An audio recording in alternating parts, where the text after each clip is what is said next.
Hey, this is Adam Torres, and I'm here to tell you that it has never been easier to start your very own podcast. At Mission Matters, our goal is to amplify stories that matter. That means we want to help you start your podcast because your story matters. We can do this in 3 different ways. 1, join our podcast school and take a free or paid course. 2, visit our resources page where we've already figured out what you need, such as where to host your podcast. Or 3, heck, we can even do everything for you through our podcast agency, including editing for cheaper than you can do in-house. Oh, and no contracts, service is month to month. Get started by heading over to missionmatters.com and click on Start a Podcast. All right, now let's get into the show. Hey, I'd like to welcome you to another episode of the Mission Matters Business Podcast, your source for all things business. My name is Adam Torres. You can follow me on Instagram at AskAdamTorres. Keep up with my book releases, book tour schedule, signings, all that other good stuff. Always love to connect with you there. And as always, if you'd like to apply to become a co-author of one of my upcoming books, just head on over to the website, missionmatters.com, and click on Become an Author to apply. All right, so today I have Allen Maxwell on the line. He's author of The System is Unforgiving, Play by the Rules and Win. Allen, welcome to the show. Hey, thanks, Adam. Oh, man, Allen. So I am excited to get into this book today. I know you're on a number of bestsellers lists with it, and, I mean, this thing's been taken off. So I know Wall Street Journal, USA Today bestseller. I mean, this is exciting stuff. So we're going to get into your book. But before we do, just to give the audience a little bit more on your background, so how did you really get started in your career and in business? So actually, it started out in a bad area of Philly, escaping the environment that I was in, looking for something better in life. Family moved to Georgia from Philly, and the Navy was my way out. And in the Navy is where I started getting a lot of knowledge and understanding about life and so forth and so on.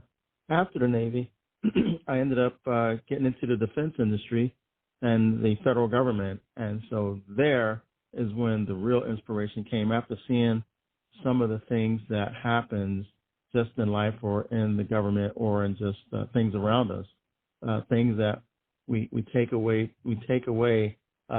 sometimes from our cultural beliefs. So I figured I needed to put together something to just share with people to say, hey, listen, maybe what you see isn't what you see, or maybe what you hear isn't what you hear. So, and then understand that it's not personal. It's not personal at all. It's just the way it is. Man, that's awesome. Mm-hmm. I love the story, and I think it's a great transition. So I do want to dive into this book. So The System is Unforgiving. I mean, what was the inspiration behind creating this? Because there's a lot of, just for context, a lot of business owners, entrepreneurs, executives out there that are thinking about writing books, or maybe they have or something. But for everybody that's ever tried to or wanted to write a book, I mean, it's not easy to get a final product out, and this is a tough journey. It's not as easy as it looks. So what inspired you to kind of go through this journey, to go through and get this finished product out? I got to give all the credit to my book coach, Kim O'Hara, because I had the idea, I had the ambition, but I didn't have the know-how. And so trying to put my thoughts on paper after all the different events that I've been through in life, and then talking to people, sharing, I said, hey, you need to write a book. I'm like, okay, how do you do that? So through just a process of connections, I connected up with my book coach, and the rest is history, because she was awesome. She was a driver, and she made sure that I stayed on task, Man, I love that. And so let's dive into the book itself. So I like the way the book is laid out. So part 1, from the streets of Philly to the fields of Baxley. Part 2, military life, 22 years in the U.S. Navy. I mean, it looks like you go through and you kind of break down the system, as the title implies. So we're not gonna have time, obviously, in a 15-minute interview to cover all the book. But even if we did have time, we wouldn't. Why? Because as my listeners know, I like to help authors sell books. So this is a really easy book to find on Amazon. I'm sure it's in other places, which at the end of this, I'll give you an opportunity to send my listeners to where you want them to purchase it, Allen. But let's just start off with the first part. So I want to get a little bit further into that. So tell us a little bit more about what this section's about, from the streets of Philly to the fields of Baxley. Sure. So, raised in Philly in the 60s was rough. I mean, it was today everyone talks about gang violence and all that sort of stuff. Well, it was prevalent back then. And I'm the youngest of 7.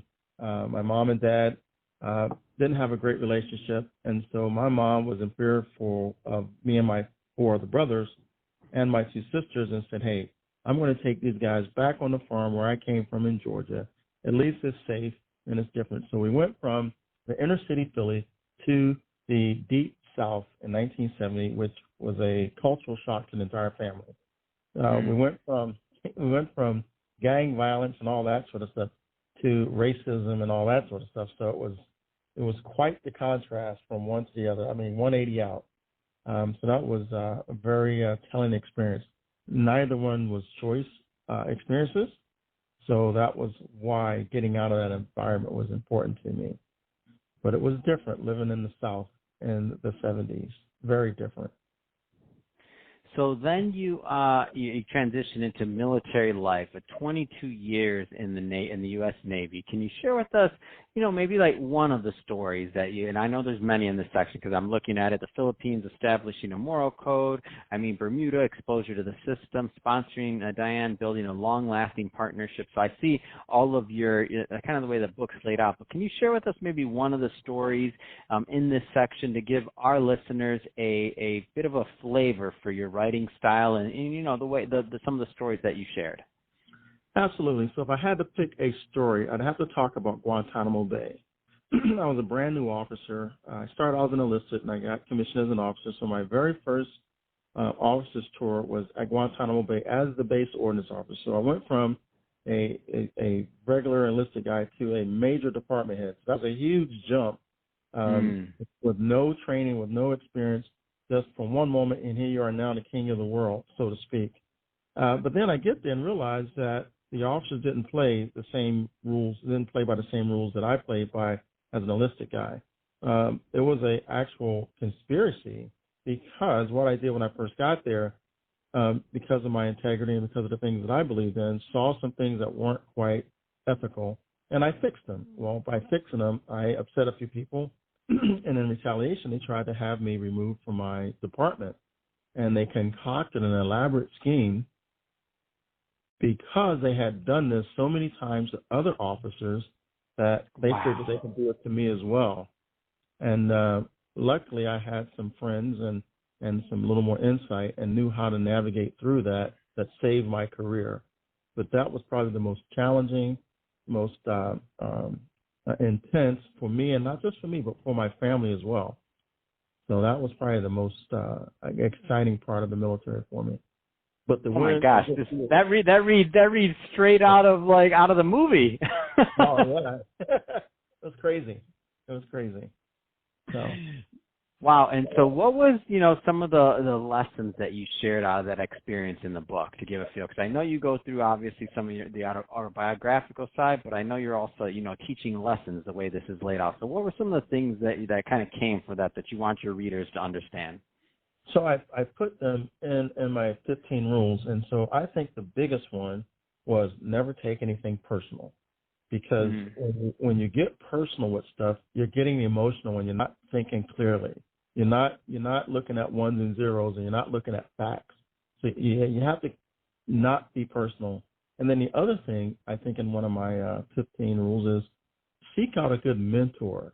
Get someone that has no biases in either direction, that they can see it objectively and give you some good counsel and wisdom. But seek to find someone that has been through some challenges, not your buddy on the side of the street. So you have to stay focused on what your objectives are and just not get caught up into what's happening around you. You have to see what's going on in front of you and tackle that only and try not to get sidetracked.